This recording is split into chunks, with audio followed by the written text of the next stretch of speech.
En Galpón Sur brindamos soluciones, calidad, seriedad, servicio. Por eso, la obra que siempre soñó se hace realidad con Galpón Sur, porque allí siempre encontrará materiales de primera calidad, los mejores precios, un servicio de reparto ágil y sin costo. Ofertas siempre. Venga a Galpón Sur. Disfrute su hogar. Galpón Sur. Toda una vida construyendo hogares.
Bueno, otra noche de historias de ADN. En esta oportunidad tenemos la presencia de Ani Pereira Sebreiro, que es diputada provincial, pero más allá de eso, es una amiga curuzucuateña que nos ha apoyado muchísimo en la legislatura cuando nosotros recién empezamos en la gestión con José.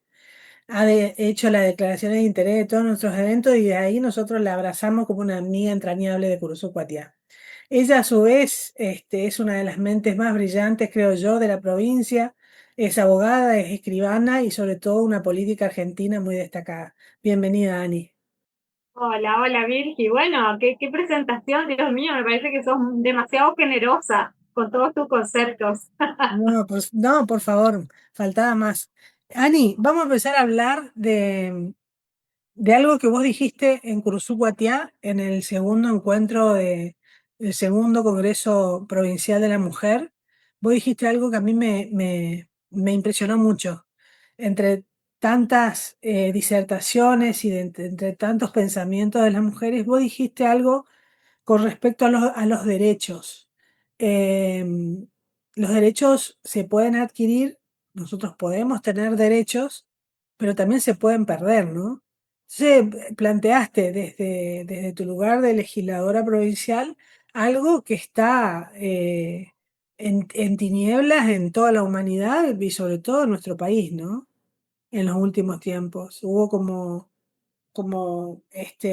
hay como una incertidumbre y una probabilidad de que ese vaticinio que vos decías suceda. ¿Cómo lo ves? Bueno, a ver, nosotros siempre estamos en constante lucha para consolidar una vida en democracia, en sociedad, y una vida en tolerancia y en respeto con todos nuestros conciudadanos. Por eso tenemos una constitución tan brillante como la que tiene nuestro país, que consagra derechos tan inalienables del ser humano, que son el derecho a la vida, a la libertad, a la propiedad. Se consagran todos los derechos laborales, que un poco tienen que ver con el ser argentino. En ese camino, en ese momento recuerdo el Congreso, estábamos hablando de los derechos de las mujeres y hablábamos mucho de los derechos, a ver, del avance de la mujer en cuanto a la conquista de los lugares de poder, más que los derechos políticos, porque los derechos los podemos tener por una ley, como obviamente los tenemos, pero eso no significa que siempre se torne todo operativo y que se cumplan con todas las normativas escritas, sino que tiene que ver un poco con esto, con la legitimidad de alcanzar esos espacios de poder, y creo que en eso venimos todas las mujeres, por una cuestión, desde mi punto de vista, netamente cultural, no atribuible en general a esta generación de hombres o de mujeres, sino que es algo que venimos arrastrando a lo largo de los años. Me acuerdo que en el debate en la Cámara de Diputados, cuando sancionamos la ley de paridad de género, yo hablaba un poco de Aristóteles, cuando en sus escritos decía que todo nacimiento que había sido deforme era el nacimiento de la mujer. O sea, imagínate de lo que hablábamos en esa época, inclusive se tornó hasta como chiste de mis compañeros diputados que decían, che, Ani, no te agarre con Aristóteles, una cosa así en tono de sorna, pero lo que quería indicar era esto, que no tiene que ver con un sentimiento de culpabilidad de los hombres ni de resentimiento respecto de las mujeres, sino que algo que nos tocó en la vida, como muchas otras cosas, y que nos sirvió para ser inclusive más fuertes, más resilientes, más empáticas, y entender la problemática del mundo actual. Por eso un poco decíamos de los derechos que también podemos ir perdiendo, pero en realidad hacía referencia a esto, a ir consolidando estas batallas culturales que las hemos dado, y vaya que las hemos dado muchísimas mujeres, y creo que todas las mujeres del planeta en mayor o menor medida, y que nos lleva siempre todos los días a la reflexión, y nos lleva a tratar de seguir luchando en ese camino por la igualdad, más que del hombre y la mujer, la igualdad de oportunidades. Pues yo por lo menos te expreso mi pensamiento, en términos biológicos hay diferencias, en términos de pensamientos hay diferencias, pero lo que nosotros tenemos que lograr es que en las mismas situaciones tengamos las mismas oportunidades, y no que el sexo que nos ha tocado en la vida sea el diferenciante, digamos, entre los lugares a los que podemos llegar. Y en esa lucha seguimos, y no creo que sea solo de esta generación, creo que a veces se dan muchos pasos hacia adelante, se retroceden algunos, y vemos en las luchas que dan las mujeres alrededor del mundo. En muchos países todavía vienen muy atrás en esta conquista, y en otros, como en el nuestro, que bueno, cada día estamos logrando estos desafíos y estos objetivos, que ojalá dentro de muy poco tiempo, como siempre digo yo, no tengamos que estar hablando de diferencias en cuanto a un hombre y a una mujer, sobre todo para el acceso a los lugares de poder y por supuesto en términos laborales, del sector privado y en muchos otros. Creo que las generaciones que vienen ya vienen mucho más ágiles en este sentido y bueno, tenemos que aprender un poco también de los jóvenes, ¿no? Viste, Dani, que bueno, la historia de la humanidad y la mujer ha cambiado muchísimo el rol en todos estos últimos años, como habías dicho vos anteriormente, pero a diferencia de las mujeres de antaño, hoy el mundo se achicó. Viste que es muy chiquito quedó nuestro mundo, Sí, porque nos enteramos de las noticias del otro lado del mundo. se O- globalizó. Se globalizó, exactamente. Quedamos como un mundo muy chiquito. Ya no tenemos necesidad de viajar para enterarnos de las cosas que suceden. Y por ahí una acción en un lugar puede determinar también un desencadenante en otro lugar. Nosotros vimos este proceso de nuestro presidente con ese fenómeno que generó en todo nuestro país, el actual presidente Milei, y me hace acordar en parte lo que sucedió en Nepal, ¿no es cierto? Que votó una generación de jóvenes, reestructura, ¿viste? Con las redes y con un pensamiento diferente el futuro de un país, ¿no es cierto? Totalmente, creo que está pasando en muchos lugares del mundo. Creo que es un fenómeno, a ver, vos hablaste de la globalización, de cómo llegan las noticias a todos los lugares del mundo, y yo creo que estamos en una lucha permanente por volver a poner un orden en el mundo. Creo que, a ver, todas las épocas han tenido sus idas y venidas, épocas muy dolorosas. Creo que el mundo está viviendo momentos muy dolorosos, estamos viviendo guerras en distintos lugares del mundo, estamos viviendo enfrentamientos religiosos, persecuciones por causa de la religión, vemos la guerra de Rusia y Ucrania, vemos lo que está pasando en Medio Oriente, vemos cómo se asesinó en Estados Unidos a un joven que estaba movilizando las estructuras de las universidades en base a una ideología conservadora, de la que obviamente yo también participo y me encanta escuchar jóvenes de esa talla con una solidez argumental que hasta a mí me pone los pelos de punta. La escuchamos a una Giorgia Meloni, una mujer joven al mando del poder en Italia. Creo que hay señales que vuelven a definirnos, por lo menos a muchos de nosotros. Yo, a ver, esa famosa frase de Georgia, soy mujer, soy madre, soy cristiana, volver, me parece que más que un discurso político es volver a la esencia, a la esencia de las personas y a defender lo que siempre con respeto y siempre dentro de los términos de una democracia, por lo menos en lo que a mí respecta en cuanto al pensamiento, volver a estas bases, de definirnos. En algún momento es como que uno hasta estaba perdiendo la mirada más allá de lo que respecta a la tolerancia en general con todos los seres humanos del mundo. Pero a veces hasta teníamos como cierto miedo de definir lo que pensábamos, porque era una cosa que, bueno, no podés se lo tomaba como que sería a otras personas, y me parece que todo lo contrario, que una persona se pueda sentar frente a otra y decir, mira, yo soy así, y dentro de lo que yo soy, lo que yo me siento y de mi esencia, podemos debatir ciertas ideas, podemos sentarnos a compartir visiones, a compartir miradas respecto de distintos temas que aquejan al mundo.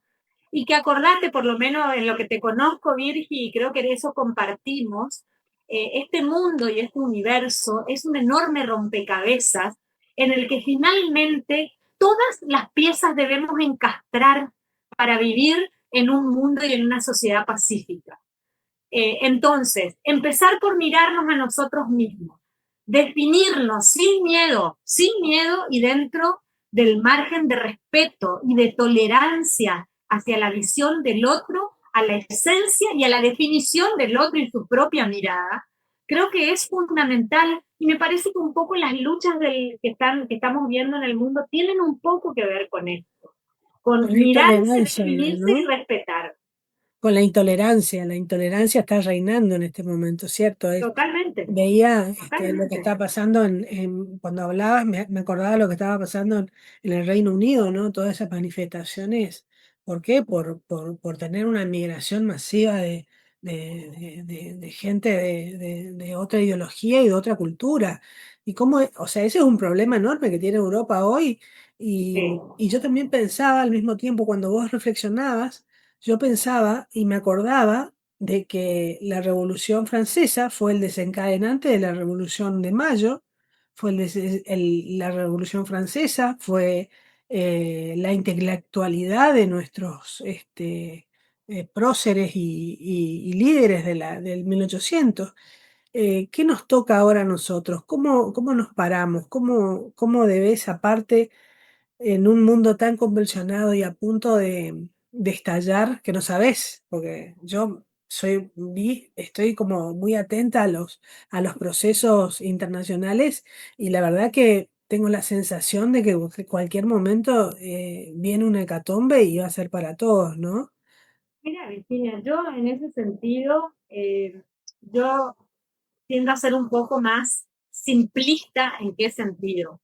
Eh, Me parece que nosotros tenemos que dar esta mirada, poner la sensatez, la tolerancia y el respeto en el ámbito en el que nos toca actuar, más allá de imbuirnos de toda esa información a nivel mundial y estar muy atentas a los cambios y a las situaciones que se dan en el resto del mundo, me parece que nosotras somos responsables de nuestro alrededor, somos responsables de buscar la paz, la tolerancia y el respeto en nuestro ámbito de trabajo, somos responsables de buscar la empatía y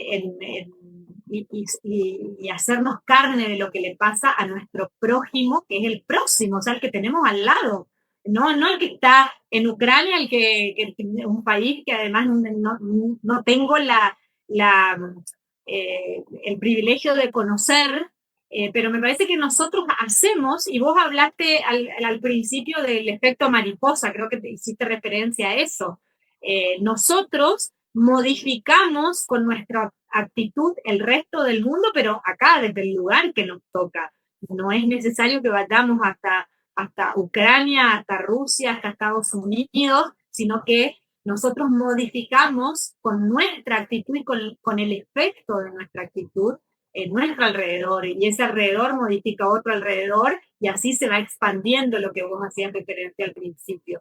Entonces somos absolutamente responsables de lo que pasa en nuestra vida, en nuestra familia, en nuestro ámbito laboral, en nuestro barrio, en nuestra comunidad, en nuestra ciudad, en nuestra provincia. Es decir, en el espectro y en el ámbito en el que sí podemos generar un cambio.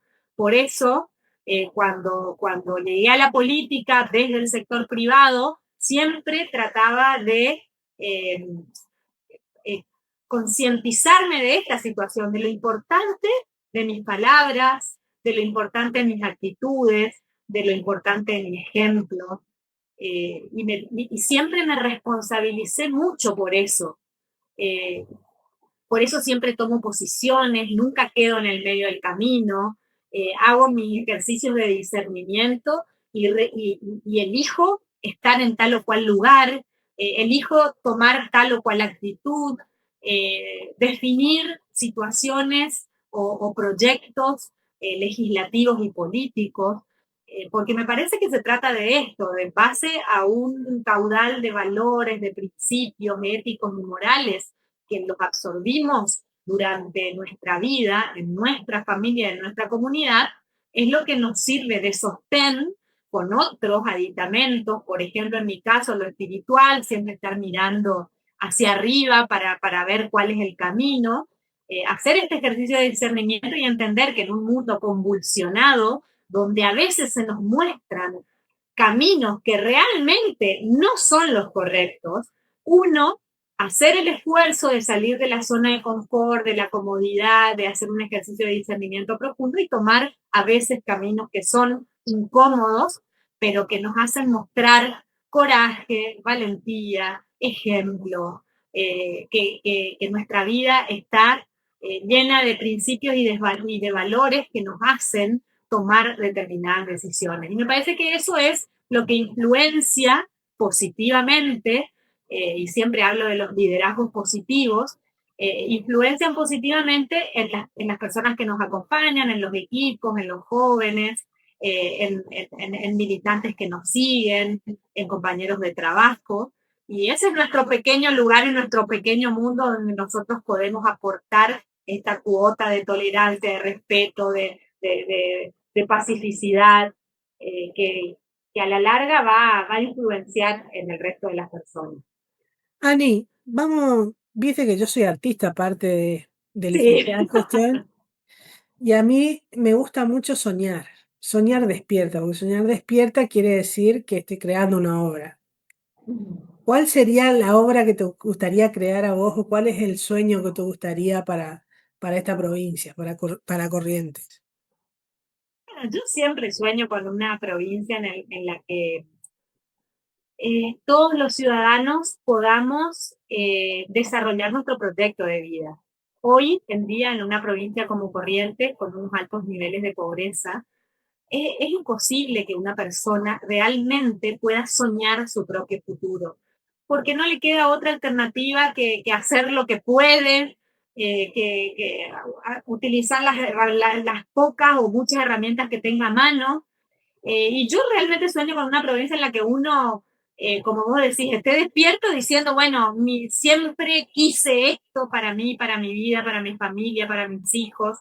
Que sea una verdadera elección y no que sea lo que podemos o lo que pudimos y no que sea derivado de una elección personal.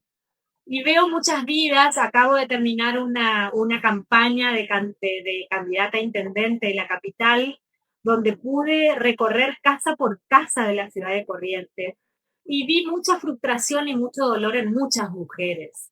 Esto a ver, vos tuviste el privilegio de poder desarrollarte y vivir de lo que querés, yo también lo puedo hacer, pero hay muchas mujeres como nosotras que no han tenido esa posibilidad en la vida. Y eso es frustrante, eso es doloroso, y bueno, sí, sí, y aparte cuando uno lo entiende que sería fácil si tuviéramos, a ver, gente, líderes que conduzcan una provincia con mucha más empatía, con mucha más simpleza, escuchando más a las personas. Y me parece que nos estuvimos perdiendo una enorme oportunidad para eso. En un país, si querés trasladarlo para no personificarlo dentro de nuestra provincia, vivimos en un país rico en todos los aspectos y estamos perdiendo de vista este capital humano de tanta gente con un corazón enorme que está haciendo en la vida lo que puede, que no tiene las posibilidades de elección personal y de desarrollo familiar y personal que les permitiera llegar a esa felicidad que todos buscamos. Si leemos a nuestros filósofos de todos los tiempos, ¿qué es lo que busca el ser humano? La felicidad. Y cuando se define la felicidad, bueno, la felicidad tiene distintas aristas para las personas, pero básicamente para nosotros es vivir de lo que nos gusta, desarrollarnos familiarmente, tener esos pequeños placeres de la vida que tienen más que ver con el encontrarnos, el compartir, el disfrutar, inclusive dentro de los propios ámbitos laborales. Y me parece que eso es lo que les falta a Corrientes.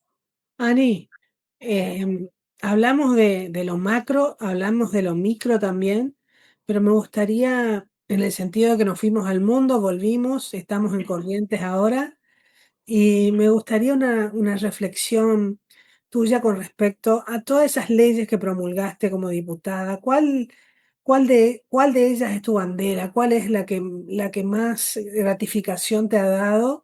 de decir, bueno, yo como diputada propuse esta ley para mejorar la Mira, calidad de vida yo cuando llegué a la banca legislativa, tenía muy claro que para mí el buen legislador es el que mejor interpreta eh, las cuestiones que vienen de las necesidades de la población. A veces se dice que el mejor legislador es el que más cantidad de leyes hizo, y a mí me parece exactamente al revés, es el que mejor interpretó las verdaderas demandas de la sociedad. A mí me tocó ocupar una banca en tiempos en que la legislación en general que rige a la sociedad, por ejemplo, todos los códigos de procedimiento en la provincia estaban siendo modificados, pero no modificados porque cambio un artículo y le pongo otro, sino porque significaban un verdadero cambio de paradigma. Y cuando hablo de cambio de paradigma era, ¿para qué están las normas jurídicas? Para satisfacer un objetivo de justicia, para satisfacer eficientemente las necesidades de un ser humano que busca justicia. Y entonces nos tocó en lo personal hacer todos los cambios de procedimiento legislativo de la provincia de Corrientes, pero con este cambio de paradigma, siempre en función del que busca justicia y de las personas más vulnerables. Me parece que eso ha sido uno de los cambios más importantes que hicimos toda esta generación de legisladores en las bancas de la provincia de Corrientes.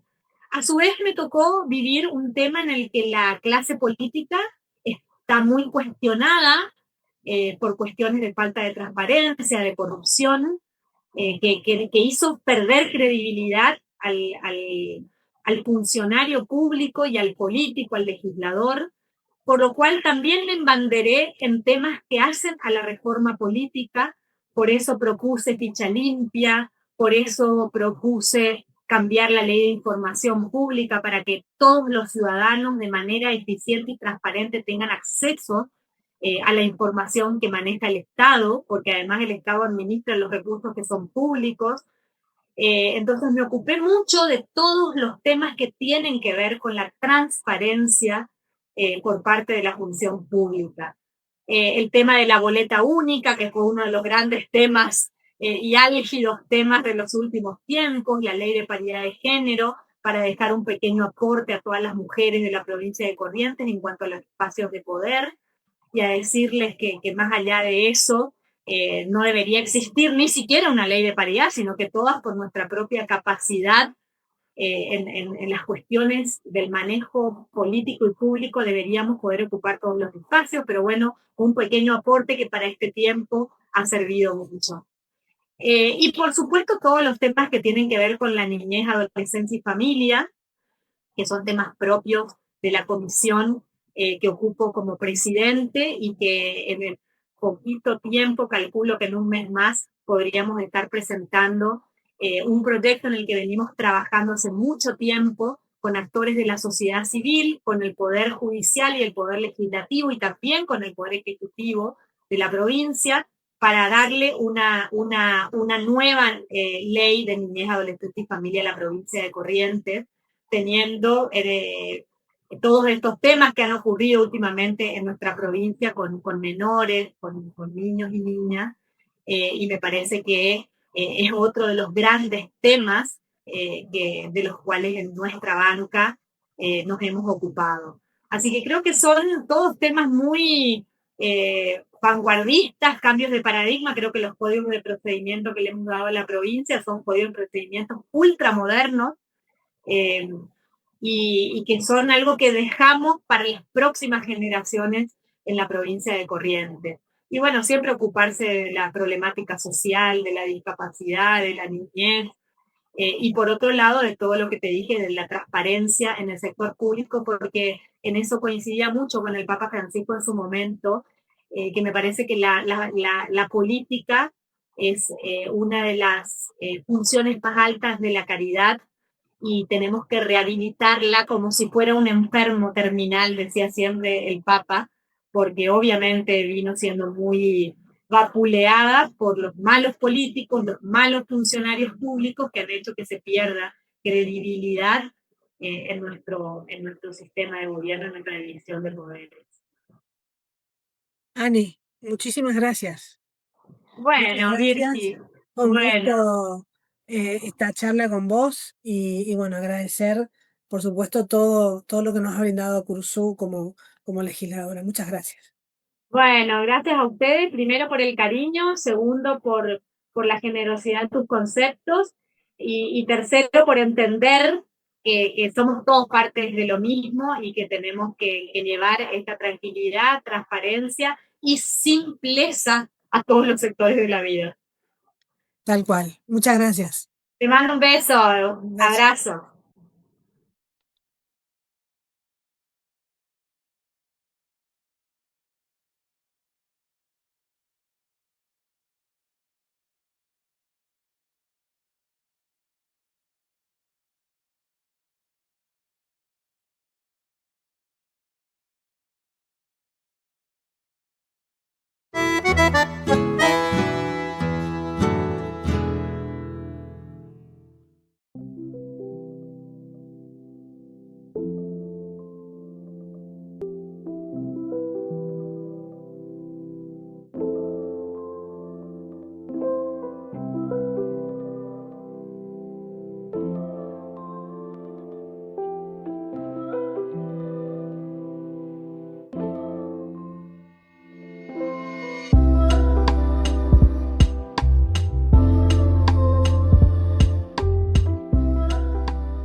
En Caminito Supermercados vas a encontrar la variedad de todo lo que buscas al mejor precio. Y atención, porque esta temporada tenemos las mejores promos. Caminito Supermercados tiene todo lo que necesitas. Más variedad, más servicios y los precios más bajos. Venga contento y llene su carrito con Caminito, feliz de Caminito. Caminito, el caminito de la gente y además un supermercado bien argentino.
Continuamos con otra historia más de ADN en este programa que trata de rescatar las historias que se quieren perder en el tiempo. Hoy estamos con una presencia muy especial que es Ana María Grossi. Ella es profesora, fue profesora y fue testigo y artífice también de un hecho histórico en la ciudad de Curuzú-Cuatiá, que es la creación del Instituto Superior de Profesorado. Y consecuentemente también después se conformó y se trajo una sede de la UNE, ¿no? De la Universidad Nacional del Nordeste a Curuzú-Cuatiá. Un Curuzú que en esa época soñaba una ciudad en que hoy vemos que hay manifestaciones de que cada día Curuzú se manifiesta como una ciudad universitaria, como una ciudad, que es elegida por muchos jóvenes para continuar sus estudios en la región y también fuera de nuestra región vienen a estudiar a Curuzú. Vamos a contar esta historia de cómo comenzó ese gran sueño que hoy estamos palpitando. Bienvenida, Ana María. Gracias. Virginia, gracias por la invitación. Contame, Ana María, cómo era el sueño que tenían ustedes. ¿Te acordarás los años? ¿En qué año fue? ¿Cómo empieza ese proyecto de abrir un profesorado, un instituto de profesorado en Curuzú? Sí, lo recuerdo perfectamente. Curuzú en ese momento estaba buscando un instituto de nivel superior para formar las futuras docentes de educación primaria. Creo que recordarás que tuvimos escuela normal adscripta en primeros tiempos a la Escuela Normal de Mercedes y luego el instituto se forma, el Instituto Normal Nuestra Señora del Pilar con el tiempo. Más tarde, cuando sale el decreto del general Onganía, se cierran todas las escuelas normales del país porque se pretendía pasar la formación del magisterio al nivel superior.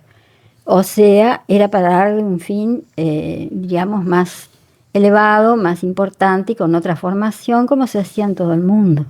Es tan interesante porque esa generación de docentes que venían muy preparados, estaban totalmente, o sea, hay un antes y un después. Yo me acuerdo en la universidad haber tenido un profesor que él decía, yo soy maestro normal nacional. Y lo decía con orgullo y sus clases tenían una didáctica, una forma espectacular de dártelas que te quedabas toda la hora que duraba, te quedabas prendido de su discurso, ¿no? Y yo creo que eso mamó toda esa generación de jóvenes que fueron maestros normales nacionales, ¿no? Yo creo que sí, el normalismo en la Argentina tiene capítulos y capítulos de historia y ríos de tinta, porque fue un movimiento de fines del siglo XIX y que justamente tuvo mucho que ver en Corrientes también. En Corrientes Capital, hablemos de Víctor Mercante, hablemos de Ortiz. Es decir, como movimiento filosófico, cunde en nuestro país, tiene su ancla en La Plata y es justamente en la ciudad de La Plata donde la universidad va a tomar un tinte mucho más científico que el resto de las universidades, porque justamente el positivismo se fundamenta en un método que está orientado hacia la ciencia, hacia todo lo que es pragmático, hacia lo que es experimental más que nada. Esa sería la palabra exacta. Entonces se experimenta todo, se experimenta en el laboratorio y luego en el aula se reproduce o se intenta reproducir esa actividad científica que tienen los laboratorios. Es bellísimo. Yo tuve maestras en mi escuela Belgrano, donde hice la escuela primaria, que también empleaban esos métodos. Fueron los primeros años, ¿no?, de escolaridad mía. Pero el positivismo marcó a la República Argentina. Nace la Universidad de La Plata con esa orientación muy científica.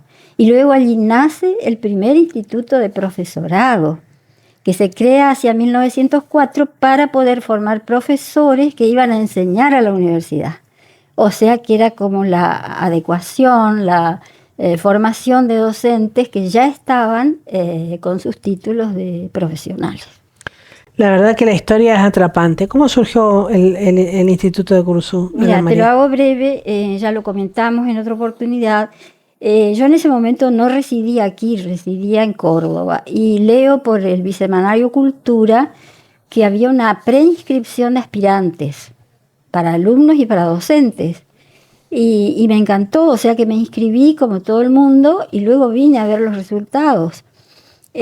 Trabajaron para la idea, para la concreción, para las inscripciones, preinscripciones, la Intendencia Municipal, que entonces estaba a cargo de un interventor, que era un mayor odontólogo, Lucio Ángel Torrea Cornejo, y la profesora que lo va a secundar para mover toda esta serie de inscripciones, de comunicaciones con Corrientes, fue la profesora Teresita del Carmen González, profesora de Ciencias Naturales, egresada de la UNE, que trabajó con un grupo de jóvenes, después me vengo enterando de esto, que estaban en esa movida de juntar nombres, ¿no?, inscriptos para abrir un primer año del profesorado de educación primaria, pero ya en el nivel terciario, o sea, el nivel superior. Se dice nivel superior, no universitario. Y Ana María, ¿y en esa época todavía existían las escuelas normales? No. ¿O ya habían cerrado? No, desde el año 1968 ya estaban todas cerradas. Curuzú no tenía posibilidad de formar maestros normales nacionales. Yo me recibí allí de maestra normal nacional y lo digo con mucho orgullo porque uno no se olvida de la metodología. No, la verdad que marcó Y la como un formación, antes, sobre sí. todo, la formación que te daban las profesoras, muchas de ellas monjas, pero eran egresadas de universidades. Las que tuvimos en Curuzú eran un lujo. Y bueno, ese instituto surge tardíamente, si se quiere, en la historia correntina. 1978 ya está lejos de 1970, 72, 74, donde se van formando otros profesorados alrededor. Quizás somos los hijos más jóvenes. Por un decreto del gobernador, en ese momento creo que era el general de división Luis Carlos Gómez Centurión, ¿no? Se abre con un decreto para alrededor del 15 de mayo, 10 de mayo. Y allí es cuando nos convocan para informarnos que venían también mencionadas o denominadas ya las personas que iban a tener aquellas cátedras para las cuales se inscribieron, ¿no? Algunos renunciaron, otros sí, otros quedamos. Y en el día 15 de mayo del año 78 se hace la apertura oficial en el salón del Colegio San Rafael, porque recuerdo que su rector, que entonces fue el padre Raimundo Gil, nos ofrece la casa salesiana. En ese momento, la apertura está a cargo de la señora ministra de Educación, que era la licenciada Elizabeth Sigel de Semper. Y viene todo el cuerpo ejecutivo, digamos, de ese ministerio, desde los supervisores de nivel superior, los supervisores técnicos, la directora general de enseñanza media y superior, y estábamos nosotras presentes también con las autoridades de Curuzú. En ese momento, como ya dije, el intendente era el interventor municipal, mayor odontólogo Torrea Cornejo. Y yo no sé si mal lo escuché, pero ¿tuvo algo que ver René Borderes con ese proceso o no? No, creo que no. Ah, no era la época Tal vez de el él. doctor Borderes más adelante sí, en un proyecto que yo le llevo para que lo concrete y gestione, porque era un proyecto viejo ya que estaba encajonado y no lo podíamos hacer aprobar, faltaban algunos detalles, conveniar con la Universidad del Nordeste, etcétera. Y el instituto se conformó con educación primaria. Claro, ya se abre con primer año de educación primaria. Todas las cátedras venían ya con sus respectivos docentes y a mí me ofrecen aparte la cátedra de Historia de Educación y Política Educacional porque nadie se había inscrito. Creo que yo me había inscrito, pero en ese momento también me comunican, dado que se declara desierto, digamos así, desierto el concurso, porque las personas que se habían inscrito para rectores ya estaban ocupadas en otros cargos.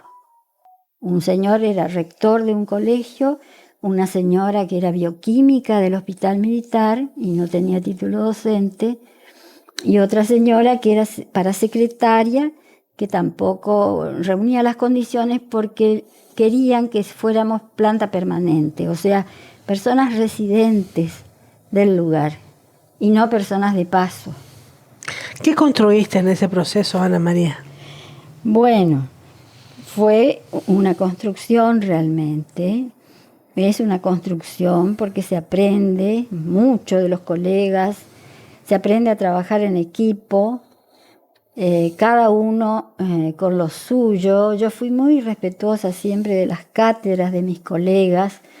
Como los padrones se hacían en casa, o sea, había que tratar de ser lo más objetivo posible. Reunir personas, ¿no es cierto?, que primero tuviesen su título docente en condiciones. Ver de dónde eran egresados, contemplar ese título, A veces se declaraba desierta una cátedra o había que poner a alguien y justificar, bueno, no habiendo otra persona en el medio, esa cátedra toma la persona siguiente. Fue difícil a veces encontrar profesores, no tanto de materias específicas como por ejemplo matemática o lengua, ¿no? O ciencias naturales o ciencias sociales, más bien en aquellas más ligadas al plano artístico, diría yo. Era difícil conseguir profesora de audiovisuales, profesora de, ¿cómo sería el nombre?, de dibujo y pintura, especialistas en arte, especialistas en música. Con música siempre tuvimos personas de Curuzú, pero todas ellas ostentaban el título de profesora superior de piano, teoría y solfeo, que yo también estudié esa parte.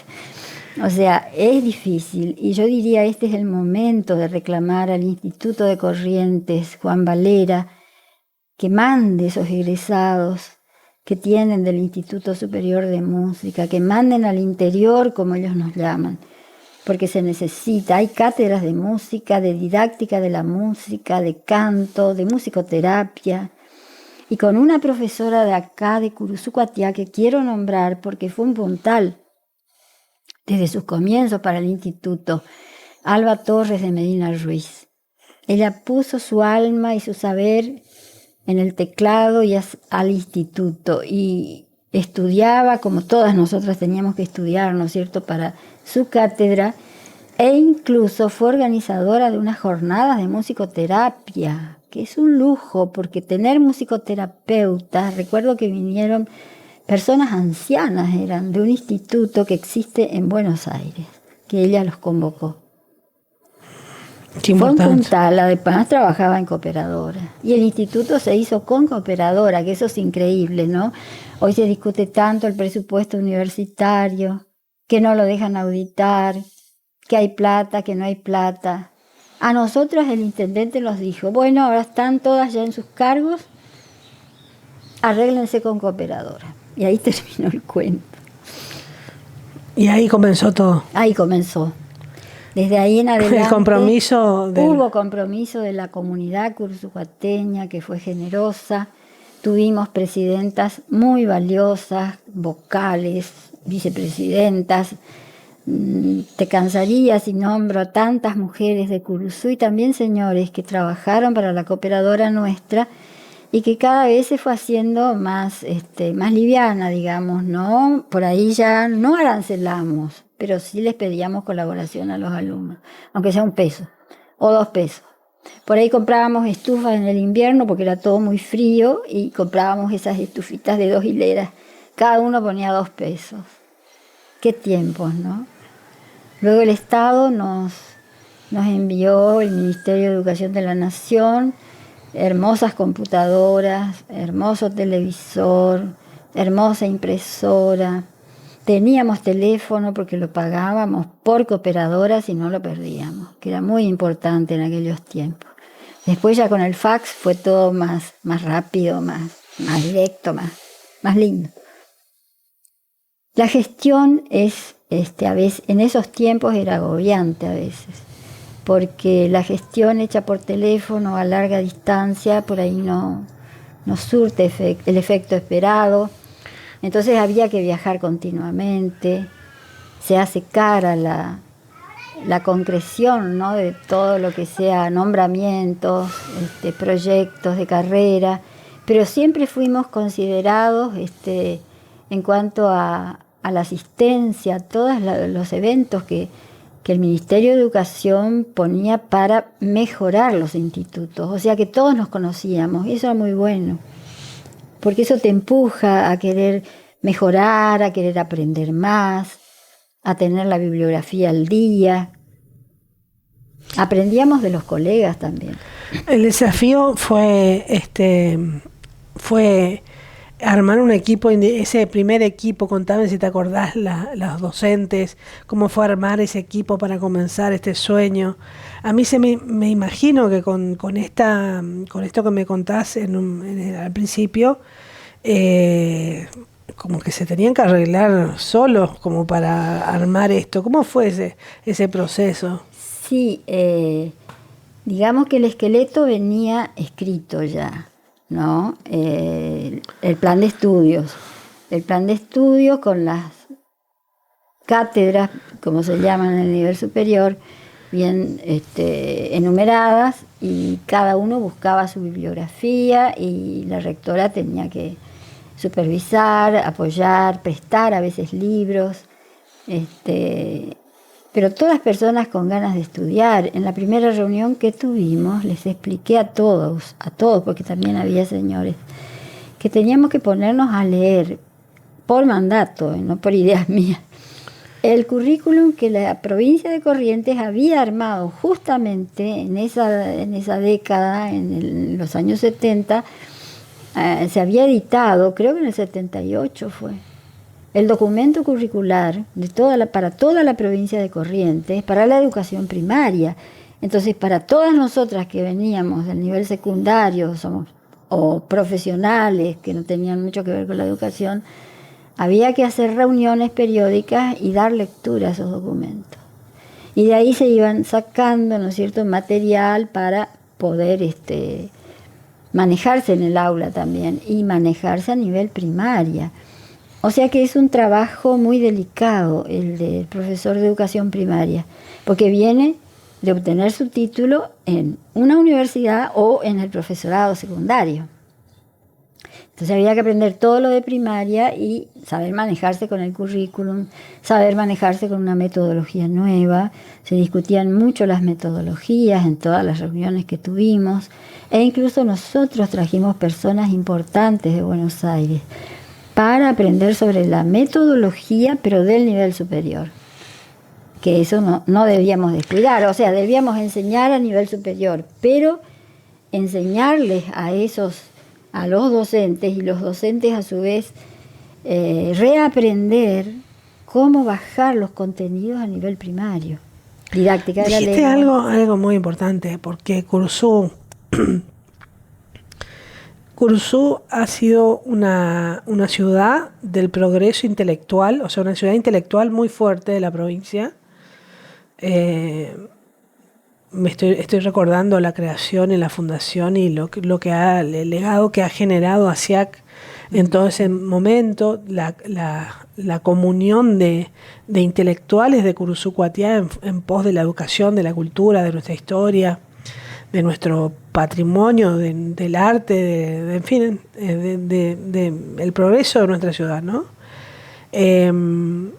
Y que habrán tenido como eje primordial. Yo tenía una amiga que era sauceña, que decía que nosotros los curzucuateños siempre estamos un paso más cerca de Buenos Aires que cualquier otro de la provincia. Exactamente. Entonces siempre supimos, y se sigue haciendo, digamos, siempre tuvimos una cercanía con ese Buenos Aires, para traer capacitaciones, para traer conciertos de música, para exposiciones, y también tuvo la educación, ¿no es cierto? Dijiste algo muy importante, Virginia. Concretamente, contaría una anécdota. Cuando viene la intervención federal a Corrientes, teníamos que marchar con nuestros expedientes, con nuestros proyectos, y compartíamos charlas, ¿no? Y bueno, y no podían creer que un instituto que estaba tan lejos, por ejemplo, yo las cargaba, decía 488 kilómetros de ida y de vuelta. Y bueno, yo acá encuentro muchos proyectos de ustedes, me decían. O sea, había que permanecer en Corrientes a veces para que el proyecto saliera un poco a la luz, ¿no? Para que no quedara ahí en la oscuridad. Y eso notó gente que venía de Buenos Aires también. Nosotros estamos un poco lejos de esa ciudad que es Corrientes, que es maravillosa por la cultura de su gente. Yo encontré profesoras allí que realmente eran un lujo y daban ganas de igualarlas, ¿no? De considerarlas como guías, como faros, porque nos enseñaban también. Bueno, y todo había que manejarse con la burocracia, o sea, asistir, llevar los distintos nombramientos, los expedientes, manejarlos allá y tomarse un día de ida y luego el regreso. Y Curuzú llamaba la atención. Yo recuerdo al final ya de mi actuación como rectora haber escuchado que les llamó la atención que Curuzú-Cuatiá era una ciudad en la que la mayoría de los docentes habían egresado de universidades. La mayoría. Incluso con título de profesores, ¿eh? No digo profesionales, porque eso se encuentra más a menudo hasta en los colegios secundarios, ¿no? Profesores con un alto nivel que fueron también haciéndose, estudiando, y hoy con la computación, con la tecnología, ese avance de traer una carrera tecnológica significó mucho para nuestra ciudad. Éramos la primera ciudad, el primer instituto donde se aprendía una carrera tecnológica, que fue el profesorado de informática. Y es un mérito, voy a decir, de los profesores que fueron a un congreso en San Juan, donde se presenta la idea de hacer ese profesorado. Y es la profesora Lucía Morelo de Álvarez la que tuvo la idea y la acompañó el ingeniero Carlos Podestá. Ellos fueron, sí, orientados en la tramitación con el doctor Borderes, y así se abre el profesorado de informática. Eso es impresionante. Fue una luz, un faro en medio de la provincia, ¿no? Ana María, ¿cuál es el legado que quedó de toda esa historia del principio? ¿Qué es lo que, bueno, a vos te debe poner un poco orgullosa también, que está a Josefina ahora en el instituto siguiendo tus pasos? ¿Qué legado dejaste en esa institución que te pone un poquito orgullosa? Mira, Virginia, creo que uno trata de dar lo mejor de sí.